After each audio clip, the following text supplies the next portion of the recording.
Final Fights. I am Mark Hoffmeyer, and joining me is a man who is currently wearing a strategically ripped up Spider-Man mask. It's Norbert Morvan. You got to see my face, right? That's the whole point. Norbert, you suggested this. You suggested this Final Fight from Spider-Man 2002. Yes, sir. I completely forgot just how bloody and bone-breaking this fight is. It's incredible. It's incredible. When Osborn throws his bomb, blows up Spidey through a brick wall, his face shoots to the side, his mask rips off. And then I counted, there's 25 total strikes in this movie. And you get to, explosion hits his mask. And then he walks up to him, right? You have a chest punch, which would break all my ribs.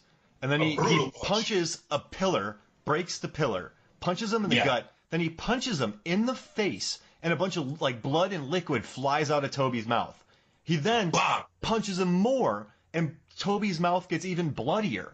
So in this movie, right, I kind of just tended to think about the fight with Bone Crusher, the kind of the fight with all the big balloons, the kind of cartoonish, bright. But watching this one, man, I mean, Willem Dafoe, we know that he has side effects of aggression, violence, and insanity. He's gotten a lot stronger. He's Willem Dafoe, wiry, ripped, just delivering bombs. Norbert, I forgot how bloody this final fight is. Listen, man, to realize where Sam Raimi was trying to go with this, you got to look at the issues that they cover here. Gwen Stacy is killed, Jerry Conway, right? Yeah. It's a time, it's 1970, between 70 and 73. America's in a dark place, and Spider-Man is just getting real edgy. And Jerry Conway writes the death of Gwen Stacy, killed by the Green Goblin. Yeah. And that's how you get Mary Jane thrown off the Queensboro Bridge, because even though Gwen Stacy, she gets thrown off the Brooklyn Bridge. All of these things they're taken from the comic, and this is a dark fight in the comic too, man. Oh, it is.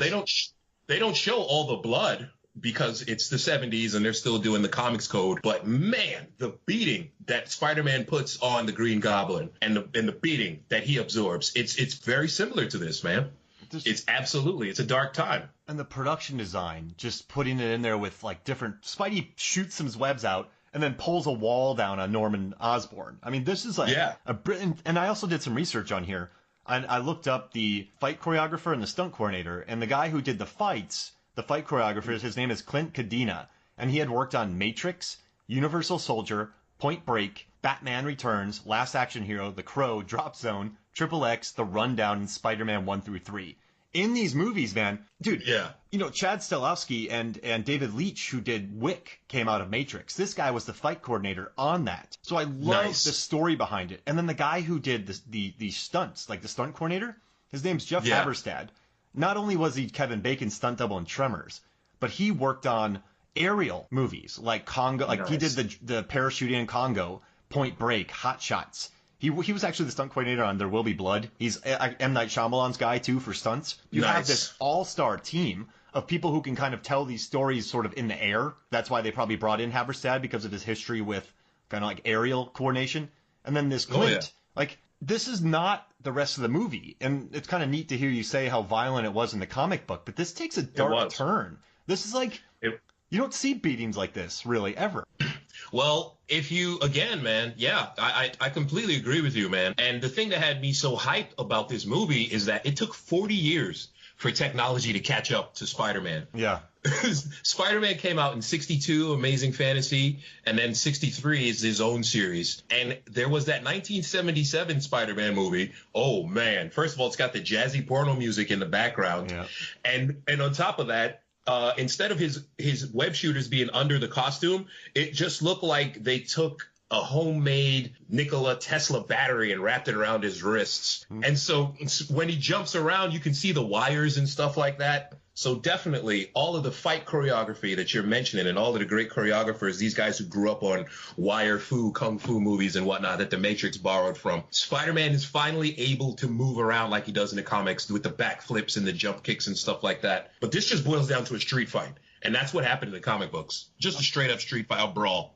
And I love it. The punches that he lands. There's two individual shots of Tobey Maguire's mouth just bleeding. And I did not remember that. I'm sitting here watching my notes. So you and I, we did a couple episodes. We did Leviathan, which is already out. Check that out. So I watched that fight. I had a good, I can't do. I lost it. So I can't do the alien monster voice anymore. But then I watched this one, and I was kind of gobsmacked, man. And it tells the traditional story, right? Of the villain beats up the hero, and then of course the villain does the stupid thing of saying, MJ, I was just gonna let her fall to her death, but now it'll be bad. He's like, we'll have a hell of a time, and he's like, misery, misery, misery. He's taunting Spider-Man. He's basically giving him time to Hulk up, Spider-Man. Then Spider-Man comes back, pushes the wall on him, and then I wrote like great set, and then he slams him into a wall, and he just starts punching him. Like he just starts wailing on Osborn. Then Osborn pulls a chump change moves. He's like, oh, it's me. And but I gotta say that the strength of Spider-Man 1 and 2, in Spider-Man 2, I don't know if you know this, but it's one of my favorite comic book films ever, in my top 3. It's because of the humanity of Octopus, like Doc Ock, just the humanity. And I like that in Norman too. Like Norman liked Peter liked Norman, and definitely, he's Norman's forced to do this trial on himself because the other guy's being chump change with him. And I love chump change, man. I love this chump change. The guy's like, we need to take it back to formula, and Willem Dafoe's like, all right, well, I'm gonna kill you. And I'm just going to eat this stuff and just see what happens. And we'll just roll with the punches because that's what I do, man. Yeah. See, Osborn is always way into Parker because Peter Parker, he went through this horrible thing where his uncle died and his aunt is basically on welfare, just trying to keep things together. And instead of doing what a lot of people would do and just drink themselves to death, he lifts himself up by his bootstraps. And he even makes a point to be like, I admire that. In the movie, he tells Peter Parker, I admire that. You're doing it yourself. And his son Harry is just an international playboy dating redheads and accomplishing nothing. Mm-hmm. So you get that real father-son conflict coming in there. You get the fact that Norman Osborn absolutely was a lech and kind of did want to hook up with Mary Jane. Yep. And the rage that builds up into the fight, it's really, really well. It's outlaid well, man, because he's on the 59th Street Bridge. He blows up the Roosevelt Island tram. He takes a literal tram full of children and is like, okay, I'm going to kill these kids and your girlfriend. Choose which one you like. Woohoo! Goblin out. It's like, what? This guy's a psycho, man. I got to punch him in the face repeatedly. And then New York tries to back up Spidey. Like, you mess with him, you mess with us, and they're just chucking stuff at him. That made me really happy. It was definitely that post 9/11. We are all together. Absolutely, man. I got to tell you. You mess with him, you mess with all of us. Yeah. I loved it. That train scene from Spider-Man 2 where they pick him up and kind of carry him over their heads. That's like definitely. I loved Blade in '98. I had really liked superhero films, but I think the Crow was good. But the first time that I ever just saw a shot in a comic book film and just felt, wow, that's like a comic book movie, and was like, that's a film, was in Spider-Man 2. And people may argue with that, but I love that scene. And then I also think to finish this fight, Norman tries to trick him. He flies his I know there's a word for it. The Goblin Glider. The Goblin Glider at him. Spidey, I think it's perfect that it ends with Spidey sense. Thank you. Yeah, and that's like such character building at the end of it to show that he's kind of sensing that. Like, I got goosebumps just saying it. And then he moves out of the way. And I love that at the end, you have Norman just saying, like, don't tell Harry. Like, that made me laugh. And I don't know if that's what was supposed to happen, but it always makes me laugh because it's a perfect encapsulation of just how he's not only trying to keep the secret, but he's completely insane. Yeah. Like, that's the last thing I'm going to say. Don't tell Harry, die. It's just a gnarly little... I don't know. I don't know.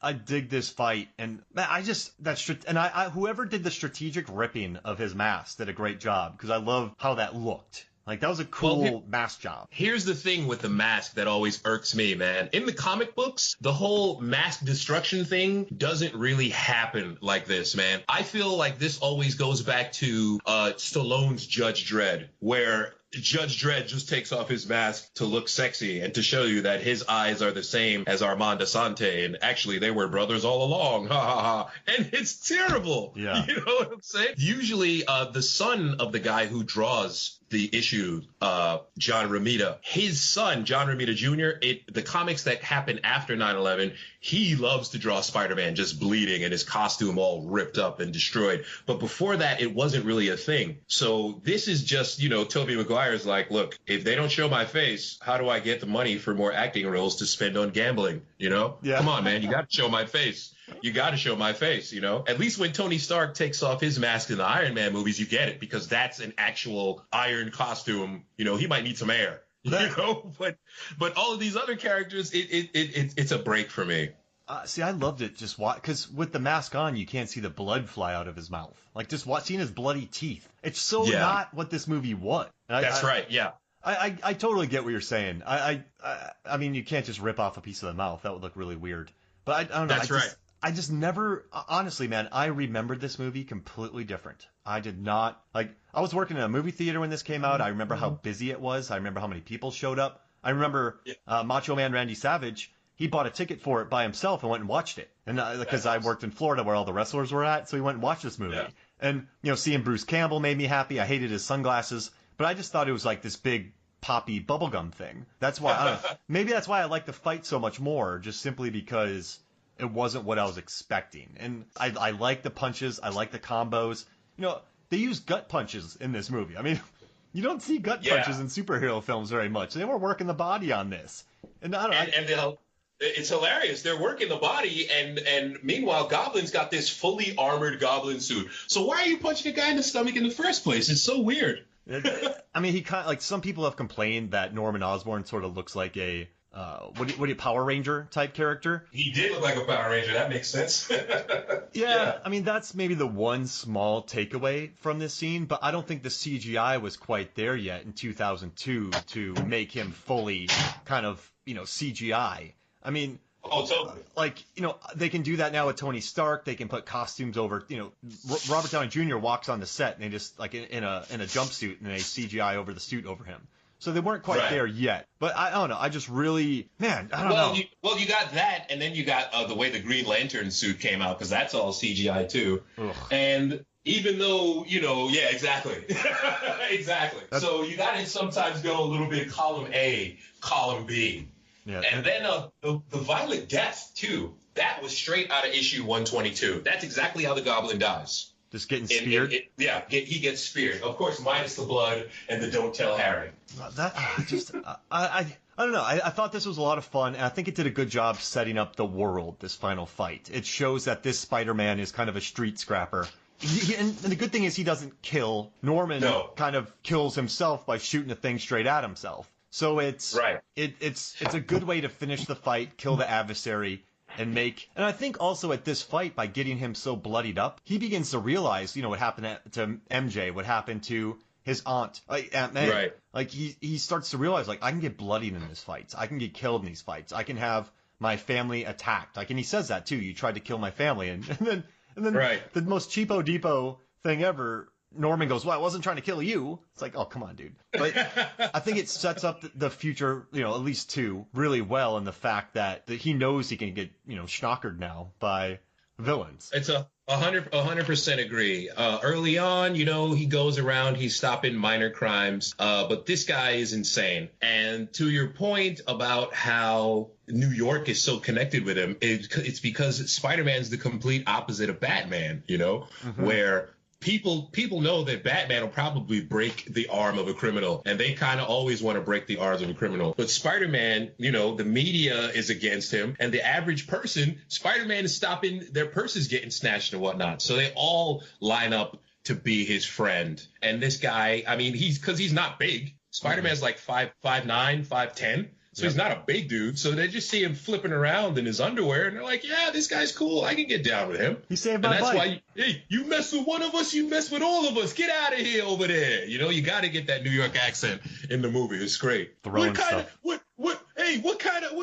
the hell do you think you're doing trying to kill a bus full of kids? Are you crazy? Get out of here. Did you cringe when he had that steel cable in his hand and was letting it slide down? Every time I watch that scene, I'm like, his hand has to be on fire. Yeah. And that goes to your